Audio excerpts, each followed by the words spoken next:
ఈరోజు మనం మొట్టమొదటిసారిగా ఏవైతే నిర్ణయించుకున్నామో ఆ నిర్ణయం ప్రకారం తెలుగుదేశం పార్టీ అభ్యర్థులు ఎంపిక చేస్తాం. అదే మరిగా జనసేన అభ్యర్థుల్ని పవన్ కళ్యాణ్ గారు ఎంపిక చేస్తారు. అన్ని ఏరియాల్లో ప్రతి ఒక్కరికి ఒకటే విజ్ఞప్తి చేస్తున్నాం. ముహూర్తం కాబట్టి ముందు మేము క్యాండిడేట్స్ రిలీజ్ చేసిన తర్వాత మళ్ళీ మిగిలిన డీటెయిల్స్ అని మాట్లాడతాం. More US based e-learning platform. మీరు కూడా స్లాట్ బుక్ చేసుకోవాలంటే ఈ నెంబర్కి కాల్ చేయండి. ఇది తెలుగుదేశం పార్టీ అభ్యర్థుల జాబితా. మొదటి విడతగా ఒక 94 సీట్లు మీకు రిలీజ్ చేస్తున్నాను. ఇది మీకు పంపిస్తాను. మీ అందరికి డిస్ట్రిబ్యూట్ చేసిన తర్వాత మాట్లాడతాను. ఇప్పుడు పవన్ కళ్యాణ్ గారు మాట్లాడతారు. జనసేన చాలా కీలకంగా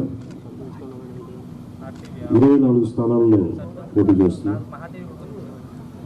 భారతీయ జనతా పార్టీని దృష్టిలో పెట్టుకొని కూడా జనసేన చాలా కీలకంగా 11 స్థానాల్లో పోటీ చేయాలని నిర్ణయించుకున్నాం. దాంట్లో ముందుగా సంఖ్యాపరంగా ఒక 5 మంది అభ్యర్థులను 24 నియోజకవర్గాలు 5 నియోజకవర్గాలు దానికి సంబంధిత అభ్యర్థుల్ని పంపిస్తా ఉన్నాం. నెల్లిమర్ల శ్రీమతి లోకం మాధవి గారు, అనకాపల్లి శ్రీ కొనతల రామకృష్ణ గారు, రాజానగరం దత్తుల బలరామకృష్ణ గారు, కాకినాడ రూరల్ పంతం నానాజీ గారు, తెనాలి శ్రీ నాగేంద్ర మనోహర్ గారు పోటీ చేస్తారు.